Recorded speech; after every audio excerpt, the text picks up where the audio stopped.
नमस्कार दोस्तों, स्वागत है आपका सर्वोदय आईएएस के प्लेटफॉर्म पे। तो आज हम लोग पढ़ेंगे नागरिकता।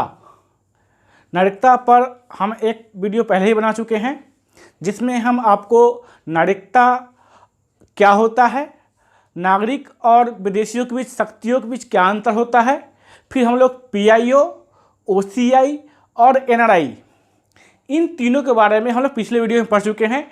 यदि आप लोग पुराने वीडियो नहीं देखे हैं तो पहले उस वीडियो को देखिए, तब इस वीडियो को देखिएगा ताकि आपका कंसेप्ट अच्छे से क्लियर हो। हम इस वीडियो के नीचे डिस्क्रिप्शन में पुराने वीडियो का लिंक दे देंगे, आप इस वीडियो को ओपन करके देख सकते हैं। इसके अलावा सर्वोदय आईएएस का एक टेलीग्राम ग्रुप है, आप लोग उस ग्रुप को ज्वाइन कर लीजिए। जो भी इम्पोर्टेंट मटेरियल होगा एग्ज़ाम के पॉइंट ऑफ व्यू से हम उस ग्रुप में डाल देंगे। कई लोगों का कॉल भी आया है कि सर हम पॉलिटी के लिए कौन सी किताब पढ़े। तो पॉलिटी के लिए हम आपको दो किताब सजेस्ट करेंगे। एक किताब है लक्ष्मीकांत का, दूसरा किताब जो हर एक व्यक्ति को अपने साथ रखना चाहिए, उस किताब का नाम है बेयर एक्ट, भारतीय संविधान का बेयर एक्ट, इसको लीजिए। और एक किताब है लक्ष्मीकांत का जो स्वाध्याय के लिए घर में पढ़िए। ये दो किताब पढ़ने के बाद आपका पॉलिटी से सिंगल क्वेश्चन भी नहीं छूटेगा, और साथ साथ आप टॉपिक पढ़ने के साथ साथ पूर्व वर्ष में पूछे गए क्वेश्चन को भी सॉल्व कीजिए। वो क्वेश्चन किसी एग्जाम का हो, आईएएस का हो, पीसीएस का हो, एसएससी, रेलवे, बैंकिंग, किसी एग्जाम का हो, आप उस क्वेश्चन को सॉल्व कीजिए। और क्वेश्चन सॉल्व नहीं हो तो आप डिस्क्रिप्शन बॉक्स में उस क्वेश्चन को भेजिए, हम उस क्वेश्चन को आसानी से सॉल्व करके आपको बताएंगे नेक्स्ट वीडियो में। चलिए आज का क्लास हम शुरू करते हैं। आज का टॉपिक मेरा है, वो मेरा टॉपिक है नागरिकता। नागरिकता जो है भारतीय संविधान के भाग 2 में है, और भारतीय संविधान के भाग 2 में अनुच्छेद 5 से 11 तक नागरिकता संबंधी प्रावधान की चर्चा है। तो जो संविधान के भाग 2 में अनुच्छेद 5 से 11 तक जो नागरिकता संबंधी प्रावधान है, इसमें हमारी और आपकी नागरिकता की चर्चा नहीं है, बल्कि इसमें यह बात कहा गया है कि 26 जनवरी 1950 को कौन कौन व्यक्ति भारत का नागरिक होगा। मतलब जब संविधान लागू हुआ था उस समय कौन व्यक्ति भारत का नागरिक होगा, हमारा संविधान इसी पर बात करता है, न कि हमारा संविधान हमारे और आपके नागरिकता की चर्चा करता है।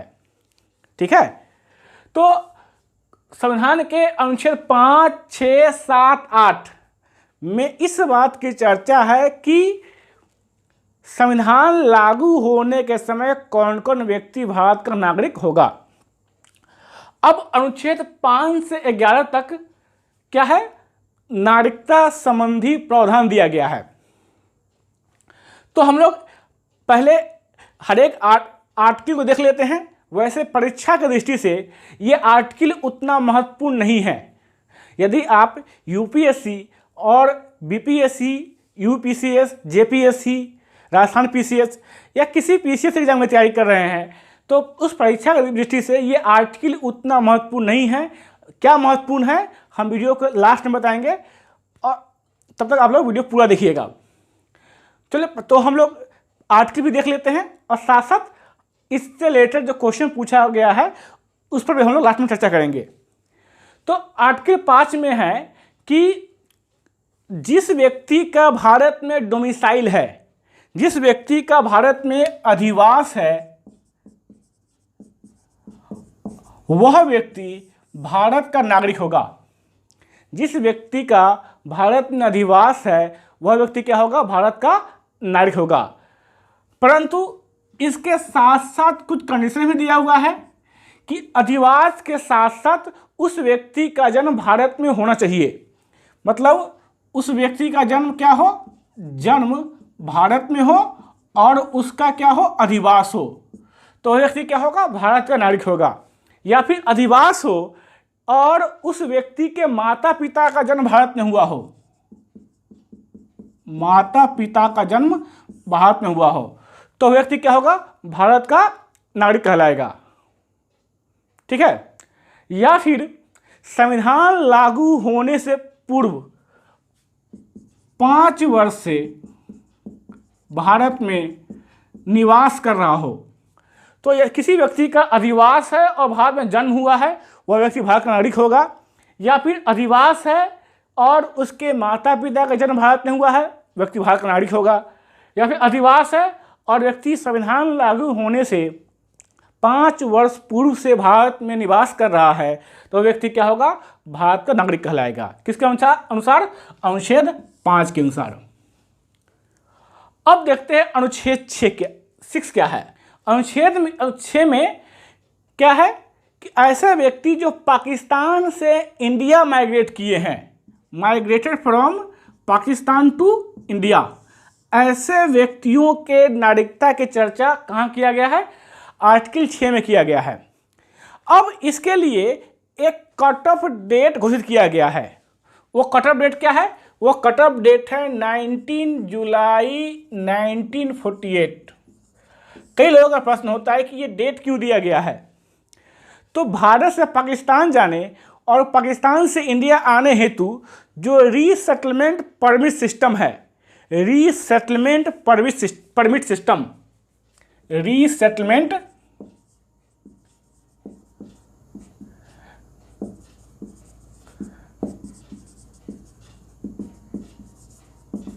यह 19 जुलाई 1948 से लागू है, इसलिए इस डेट को कट ऑफ डेट घोषित किया गया है।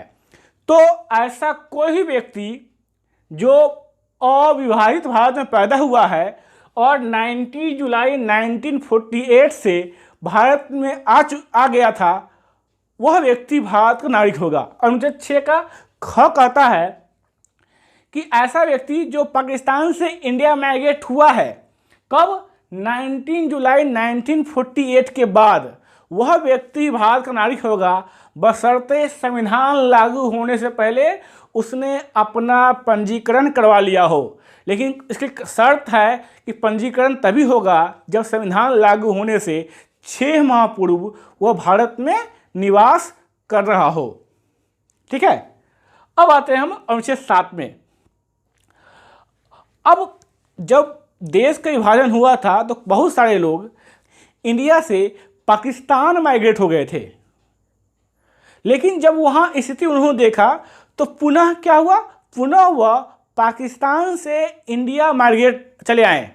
तो ऐसे व्यक्तियों की नागरिकता चर्चा कहाँ किया गया है? अनुच्छेद 7 में। ऐसे व्यक्ति जो इंडिया से माइग्रेट कर गए पाकिस्तान, फिर पाकिस्तान से वापस चले आए कहाँ? इंडिया। तो ऐसे व्यक्तियों की नागरिकता चर्चा अनुच्छेद 7 में है। अनुच्छेद 7 कहता है कि 1 मार्च 1947 के बाद भारत से पाकिस्तान जाने वाला कोई भी व्यक्ति भारत का नागरिक नहीं होगा, परंतु एक शर्त है कि वह व्यक्ति भारत का नागरिक होगा यदि वह पुनः भारत में पुनर्वास की अनुमति लेकर आया है और 19 जुलाई 1948 के बाद आया है और पंजीकरण अधिकारी के पास अपना पंजीकरण करवा लिया है, तो वह व्यक्ति भारत का नागरिक माना जाएगा। अब देखते हैं अनुच्छेद 8 में क्या है। अनुच्छेद 8 में है कि ऐसा व्यक्ति जो पाकिस्तान न जाकर किसी अन्य देश में माइग्रेट कर गए हैं, तो ऐसे व्यक्तियों की नागरिकता की चर्चा अनुच्छेद 8 में किया गया है। तो इसमें कहा गया है कोई व्यक्ति यदि भारत शासन अधिनियम 1935 में जो भारत की परिभाषा थी, मतलब जो अविभाजित भारत था, उसमें पैदा हुआ है और भारत के बाहर किसी अन्य देश में निवास कर रहा है, वह व्यक्ति भारत का नागरिक बनने हेतु पात्र है, परंतु वह नागरिक तभी बनेगा जब संविधान लागू होने से पूर्व वह उस देश में भारतीय दूतावास में अपना पंजीकरण करवा लिया हो, तो व्यक्ति क्या होगा? भारत का नागरिक कहलाएगा। अब अनुच्छेद 9 है कि कोई भी व्यक्ति जो स्वेच्छा से विदेशी देश की नागरिकता अर्जित कर लेता है तो उसका भारतीय नागरिकता ऑटोमेटिक समाप्त हो जाएगा। विदेशी राज्य की नागरिकता स्वेच्छा से अर्जित करने वाले व्यक्ति का भारतीय नागरिक न होना। आगे हम देखेंगे कि इसी चीज़ की चर्चा यहाँ भी किया गया है, इसकी चर्चा हम करेंगे अभी आगे। अनुच्छेद 10 कहता है कि कोई व्यक्ति जो अनुच्छेद 5, 6, 7 और 8 अनुच्छेद 5, 6, 7 और 8 के तहत भारत का नागरिक है, वह नागरिक बना रहेगा, कंटिन्यूएंस ऑफ सिटीजनशिप। और अनुच्छेद 11 में पार्लियामेंट को नागरिकता को रेगुलेट करने का अधिकार दिया गया है कि संसद नागरिकता संबंधी कानून का निर्माण कर सकती है। किस अनुच्छेद के तहत? अनुच्छेद 11 के तहत। अब इसी के तहत संसद ने क्या किया? संसद ने एक कानून पारित किया 1955 में, नागरिकता अधिनियम 1955, सिटीजनशिप एक्ट 1955। इस अधिनियम के तहत 5 प्रकार से नागरिकता की प्राप्ति कर सकते हैं और 3 प्रकार से आपकी नागरिकता समाप्त हो सकती है। ये 5 प्रकार कौन कौन सा है प्राप्ति का? तो एक है बाय बर्थ, बाय वंश, पंजीकरण द्वारा, देशीकरण द्वारा और अर्जित भूभाग द्वारा। और 3 प्रकार से नागरिकता समाप्त होता है, यह स्वैच्छिक त्याग, बर्खास्तगी और वंचित करना। हम लोग एक एक कर सबको देखने का प्रयास करते हैं। पहला है बाय बर्थ। तो संविधान लागू होने के बाद 1 जुलाई 1987 तक भारत में जन्मा कोई भी बच्चा भारत का नागरिक होगा, भले ही उसके माता पिता की राष्ट्रीयता कुछ भी हो। क्या होगा? बच्चा क्या होगा? भारत का नागरिक होगा। परंतु 1 जुलाई 1987 के बाद इसमें संशोधन किया गया और कहा गया कि 1 जुलाई 1987 के बाद वही बच्चा भारत का नागरिक बनेगा बाय बर्थ यदि उसके माता पिता में से कोई एक क्या हो? भारत का नागरिक हो। यह प्रावधान 1 जुलाई 1987 से लेकर 3 दिसंबर 2004 तक चला। और 3 दिसंबर 2004 से अभी तक क्या प्रावधान है? अभी तक प्रावधान है कि माता पिता में से कोई भी एक भारत का नागरिक हो और दूसरा जो है वह अवैध प्रवासी न हो, इलीगल माइग्रेंट न हो।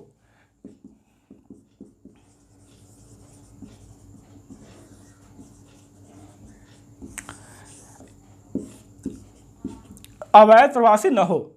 इलीगल माइग्रेंट से मतलब हुआ कि यदि किसी व्यक्ति को परमिशन नहीं मिला है और बगैर परमिशन के बावजूद भी भारत में निवास कर रहा है, या फिर जो जितना समय परमिशन था उस परमिशन के बाद भी भारत में निवास कर रहा है, तो ऐसा व्यक्ति क्या कहलाएगा? इलीगल माइग्रेंट्स कहलाएगा। ठीक है। तो यदि माता पिता में से कोई एक भारत का नागरिक हो और दूसरा जो है क्या हो? अवैध प्रवासी न हो, तो बच्चा क्या होगा? बाय बर्थ भारत का नागरिक कहलाएगा। नेक्स्ट है वंश के आधार पर, बाय डिसेंट या उद्भव के आधार पर। तो उद्भव के आधार पर क्या है? उसके आधार पर यह है कि 26 जनवरी 1950 के बाद भारत के बाहर जन्मा कोई भी बच्चा भारत का नागरिक होगा, बशर्ते यदि उसके पिता क्या हो? भारत का नागरिक हो। यह प्रावधान 26 जनवरी 1950 से लेकर 10 दिसंबर 1992 तक था। यदि पिता भारत का नागरिक है और बच्चा कहीं किसी अन्य देश में पैदा हुआ है, तो बच्चा क्या होगा? वंश के आधार पर भारत का नागरिक होगा।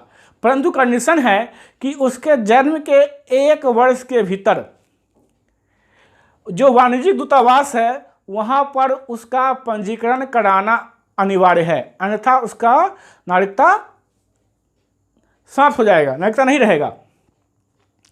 10 दिसंबर 1992 के बाद क्या प्रोविजन किया गया? 10 दिसंबर 1992 के बाद यह प्रोविजन किया गया कि माता पिता में से कोई भी एक भारत का नागरिक है, एनी पेरेंट्स में भी सिटीजन, कोई भी यदि एक भारत का नागरिक है तो बच्चा क्या होगा, भारत का नागरिक बनेगा। यह प्रोविजन 10 दिसंबर 1992 से 3 दिसंबर 2004 तक था। 3 दिसंबर 2004 के बाद क्या प्रोविजन है कि कोई भी बच्चा जो भारत के बाहर पैदा हुआ है भारत का नागरिक बनेगा यदि उसके माता पिता किसी भी प्रकार के विदेशी पासपोर्ट को धारण नहीं करते हैं। इसका मतलब अब दोनों माता पिता दोनों क्या होना चाहिए, दोनों भारत का नागरिक होना चाहिए। पेरेंट्स के पास विदेशी पासपोर्ट नहीं हो तो बच्चा क्या होगा, भारत का नागरिक कहलाएगा। तो तीसरा है पंजीकरण के द्वारा। पंजीकरण के द्वारा नागरिकता का प्रोविजन किया गया है। इसके तहत जो भारतीय मूल के व्यक्ति है, पर्सन ऑफ इंडियन ओरिजिन है, यदि यह व्यक्ति 7 वर्ष तक भारत में निवास करता है, पीआईओ 7 वर्ष तक भारत में निवास करता है, तो 7 वर्ष के बाद भारत में नागरिकता के लिए पंजीकरण के लिए आवेदन दे सकता है।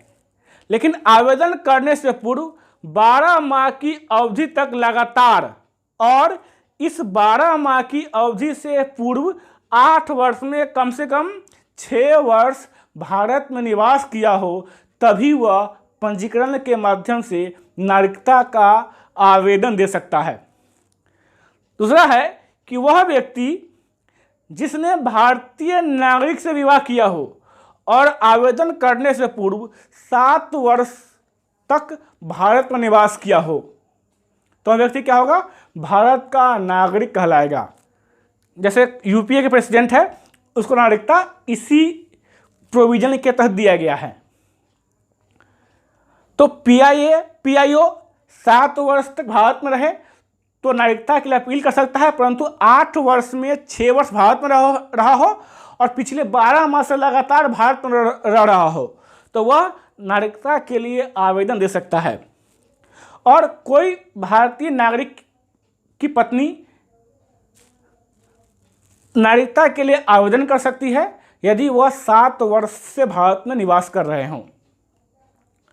भारतीय नागरिक के नाबालिग बच्चे भी पंजीकरण के माध्यम से नागरिकता के लिए आवेदन दे सकता है। चौथा है देशीयकरण, नेचुरलाइजेशन। चौथा है देशीयकरण, नेचुरलाइजेशन।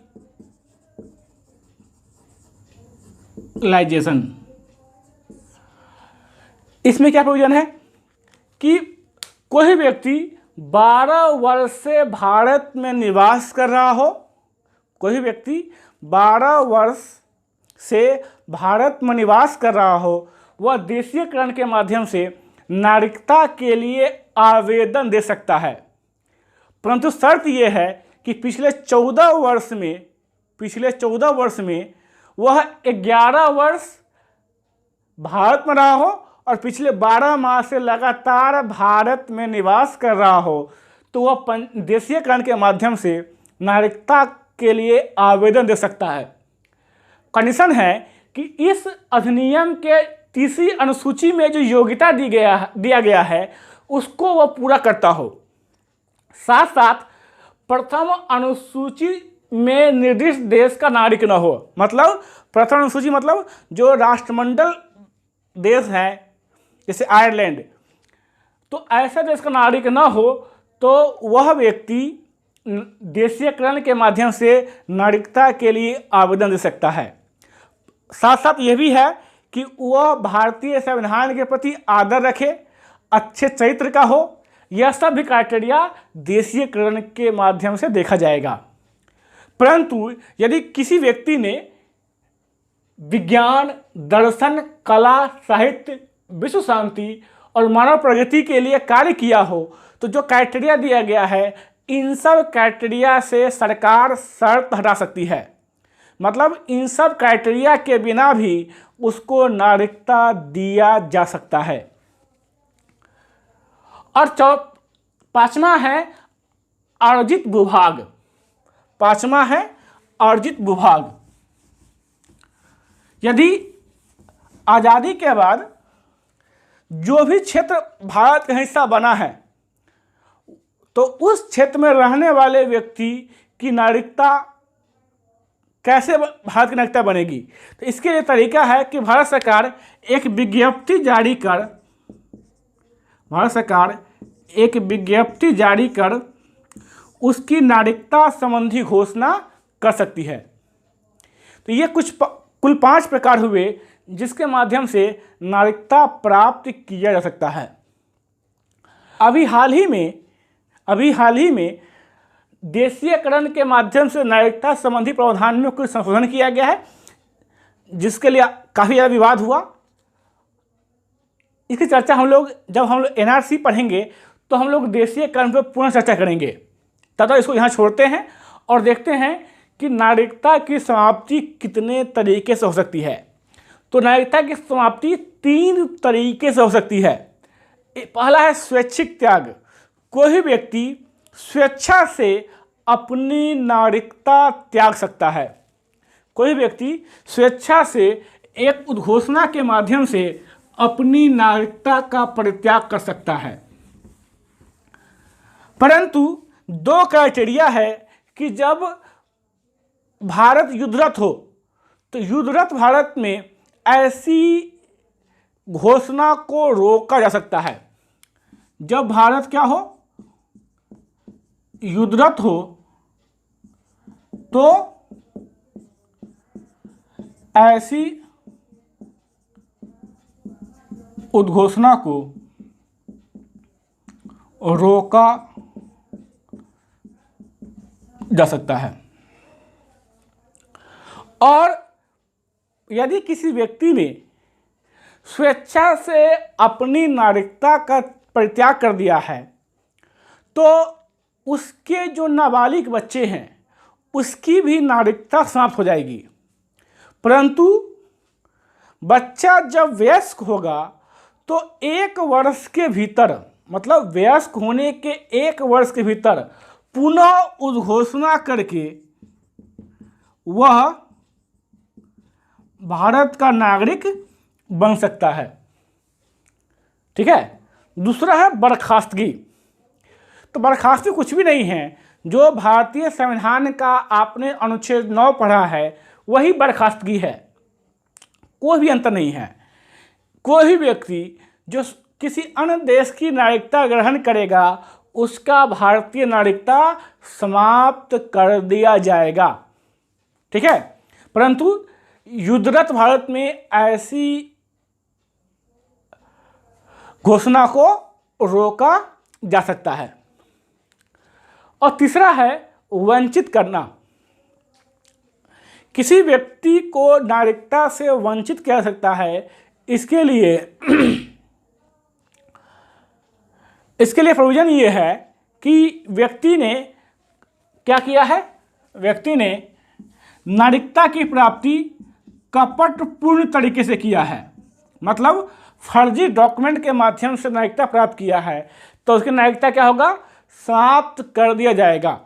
या फिर वह व्यक्ति संविधान के प्रति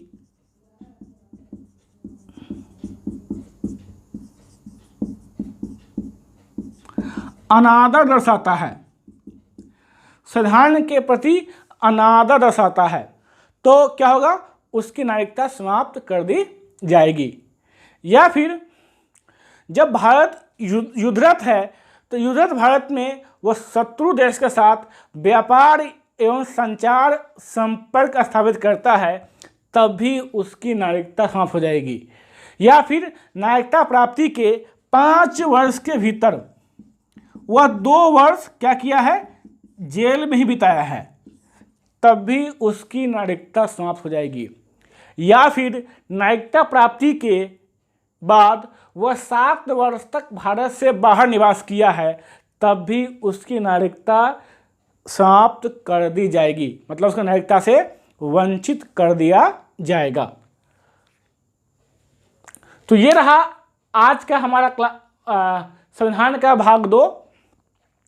इसमें एक करेक्शन कर लीजिएगा, जब हम लोग पढ़ रहे थे बाय बर्थ नागरिकता, तो बाय बर्थ नागरिकता में आपको बताए थे कि कोई भी बच्चा जो भारत में जन्मा है भारत का नागरिक कहलाएगा। लेकिन इसका दो अपवाद है।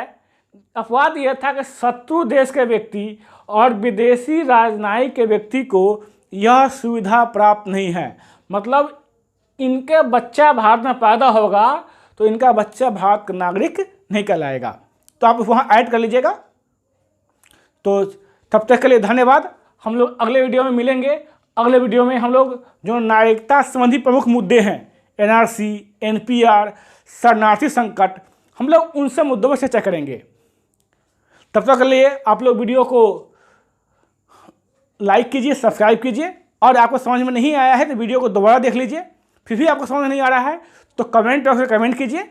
हम उस आपके शंका का हम लोग समाधान करने का प्रयास करेंगे। धन्यवाद।